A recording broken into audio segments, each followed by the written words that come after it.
नमस्कार, मैं हूँ कोस्टन और वीआईपी टॉक के चुनावी कार्यक्रम चुनावी चर्चा चाय के साथ में मौजूद हूँ। आज मंडी के रिक्शा स्टैंड पर आप देख रहे हैं कि यहाँ पर चाय, अभी हम लोगों ने चाय पी और चाय के साथ में हम एक अपील भी करना चाहेंगे मतदाताओं से कि 13 मई को मतदान होना है। अपने घरों से बाहर निकलें और मतदान करें। मतदान एक लोकतंत्र पर्व में एक अपनी जो कहना चाहिए कर्तव्य है, इस कर्तव्य का निर्वहन है। हमारे साथ मौजूद है इस समय यहाँ पर काफ़ी लोग जिनसे हम चुनावी चर्चा करेंगे, लेकिन उससे पहले हम आपको बताना चाहेंगे कि चुनावी यहाँ पर 13 मई को मतदान होना है। यहाँ पर भाजपा से अरुण सागर, समाजवादी पार्टी से ज्योत्सना गौड़ और बस बहुजन समाज पार्टी से ज्योतिराम वर्मा चुनाव मैदान में है।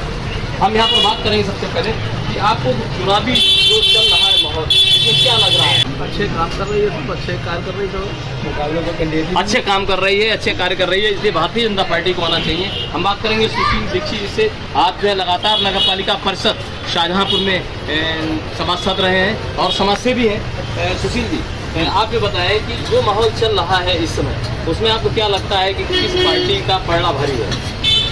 ये चुनाव जो है 2024 का हमारे माननीय मोदी जी और योगी जी और जो हमारे शाहजहांपुर के वित्त मंत्री सुरेश कुमार खन्ना और हमारे कैबिनेट मंत्री जितिन प्रसाद PWD मंत्री हैं। और ये भाजपा मैं शहर पहले भी था और आज भी है और हमारा भाजपा का जो भी कैंडिडेट जीतेंगे माननीय हमारे अरुण कुमार सागर जी वर्तमान में सांसद के पद पर खड़े हुए हैं, पहले भी बन चुके हैं और फिर दोबारा जीतेंगे, क्योंकि उन्होंने लगातार काम किया है और काम करते करते उन्होंने हर जनता हर वर्ग का ध्यान रखा है।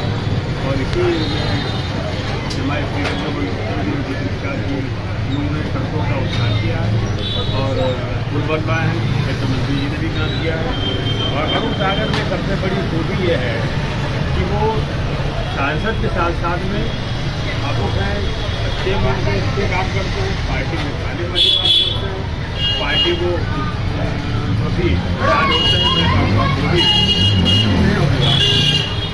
आपने बताया कि अरुण सागर जी में खूबी है कि वो कार्य को करते हैं और बखूबी निभाते भी हैं। मैं बात करूंगा यहाँ पर समाजवादी पार्टी युवा वाहिनी के प्रदेश सचिव सादा भाई यहाँ पर मौजूद है। सादा भाई, अभी कहा कि भाजपा आ रही है, भाजपा क्यों आ रही है, आपको क्या लगता है? देखिए, ये चुनाव लोकतंत्र विरोधी पार्टियों और लोकतंत्र बचाने वाले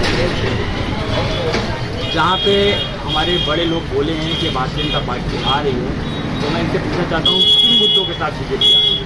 यहाँ के सांसद जिनको 95% जनता जानती ही नहीं है कि हमारे सांसद का नाम क्या है। अभी आपके ही साथी पत्रकार साथियों ने अभी बहादुरगंज, मंडी, तमाम जगह राजनीति श्रीवास्तव जी ने भी पूछा कि यहाँ का सांसद कौन है, तो यहाँ की आवाम को 90% आवाम को ये नहीं पता है कि हमारे सांसद का नाम क्या है। और ये मान्यवर कहते हैं कि माननीय सांसद जी बहुत अच्छे काम कर रहे हैं। समाजवादी पार्टी प्रत्याशी का नाम पता? नहीं, समाजवादी पार्टी के प्रत्याशी का नाम पता है। जब समाजवादी पार्टी के प्रत्याशी की बात करें तो एकदम समाजवादी पार्टी का प्रत्याशी आया और उसके बाद में वो पर्चा उनका खारिज कर दिया और दूसरा कर दिया गया। ये क्या हो रहा है समाजवादी पार्टी में? पहले भी हुआ कि अर्चना वर्मा मेयर को चुनाव में प्रत्याशी और एक भाजपा की तरफ चली गई, तो भाजपा का मोह ये समाजवादी पार्टी के नेताओं के लिए जो बन रहा है, लगातार मोह क्यों हो रहा है, क्यों चले रहा है? ये समाजवादी पार्टी से जो नेता बीजेपी की तरफ जा रहे हैं, ये कहीं ना कहीं डर और दबाव में जा रहे हैं, क्योंकि ये लोग जानते हैं कि समाजवादी पार्टी में रहेंगे तो हमारे ऊपर तमाम तरीके की परेशानियां आएंगी। इसलिए ये लोग कहीं ना कहीं अपना फ़ायदा देखने के लिए बीजेपी में जा रहे हैं। और रही बात समाजवादी पार्टी के प्रत्याशी बदलने की, तो ये इनको सीख लेना चाहिए कि समाजवादी पार्टी के पास ना प्रत्याशियों की कमी है,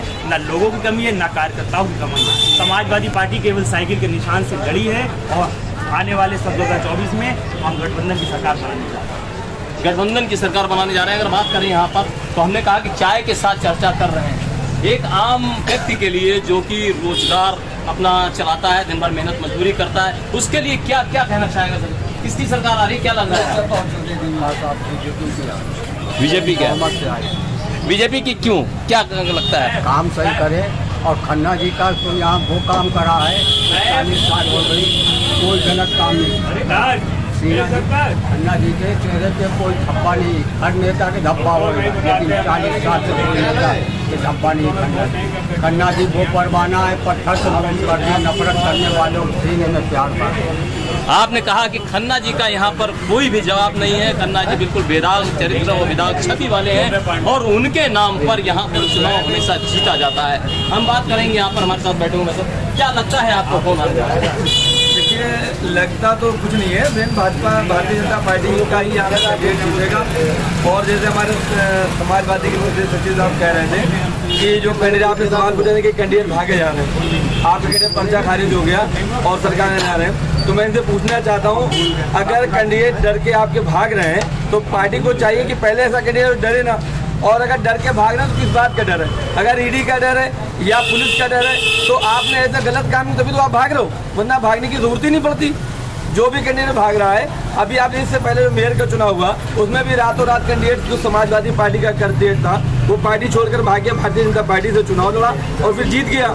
आज वो कुर्सी पर बैठा है। अब समाजवादी का जो कैंडिडेट था उसका पर्चा खारिज हुआ तो वो भी भाजपा में भाग गया।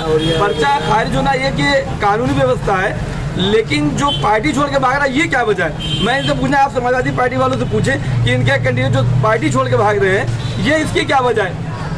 पार्टी छोड़ के भाग रहे हैं कैंडिडेट, इसकी क्या वजह है? सादा भाई बड़ा प्रश्न उठाया है कि पार्टी छोड़ के लोग भाग रहे हैं। ये इनकी भूल है, बहुत बड़ी भूल है। हम अपने बड़े भाई को बताना चाहते हैं कि समाजवादी पार्टी कोई तालाब नहीं बल्कि एक समुद्र है। और समाजवादी पार्टी के राष्ट्रीय अध्यक्ष माननीय अखिलेश यादव जी की नीतियाँ इतनी हैं कि उनसे हर वर्ग के लोग प्रभावित हैं। आज वो जिस गली से जिस सभा में पहुंचते हैं तो एक तरफ माननीय मुख्यमंत्री जी, माननीय प्रधानमंत्री जी की जनसभाओं को देखिए और माननीय अखिलेश यादव जी की जनसभाओं को देखिए, उनका युवाओं के बीच कितना ग्राफ बढ़ रहा है ये तो इन्हें खुद ही पता है। और रही बात इनके पार्टी छोड़ के भागने की, तो ये खूब अच्छे से जानते हैं कि ये सब सत्ता के भूखे लोग हैं जो कल तक समाजवादी पार्टी के नेताओं के आगे पीछे घुमा करते थे। आज सत्ता परिवर्तन हुआ तो ये सत्ता के पीछे चले गए, लेकिन हमारा नाम उन लोगों में लिखा जाएगा कि जब हम विपक्ष में थे तब भी समाजवादी थे, आज सत्ता में आएंगे, कल सत्ता में आएंगे तब भी समाजवादी रहेंगे। आपने कहा कि हम लगातार समाजवादी में रहेंगे चाहे सत्ता रहे या ना रहे। राजीव जी मेरे साथ मौजूद है। राजीव जी, क्या लग रहा है, मुद्दे बहुत से हैं जो उठ नहीं पाए, किन मुद्दों पे बात होनी चाहिए? हुसैन जी, मुद्दों पर तो कोई बात ही नहीं हो रही है। हमारे जनपद शाहजहाँपुर में भारतीय जनता पार्टी के 6 विधायक हैं, नगर पालिका की सभी सीटें हैं और Bharatiya Janata party double engine की फुल प्लेस सरकार है। लेकिन जनपद शाहजहाँपुर में अगर आप देखिएगा तो हमारे सांसद जी द्वारा सबसे पहले कहा गया था कि मैदानी से फरगाबाद रेलवे लाइन बिछाई जाएगी, शायद नहीं बिछाई गई। उसके बाद कहा गया कि रिंग रोड की स्थापना की जाएगी, 5 साल बीत गए, रिंग रोड की कहीं स्थापना नहीं हुई। उसके बाद कहा गया कि 2 करोड़ रोजगार देंगे, शायद 2 करोड़ छोड़ दीजिएगा।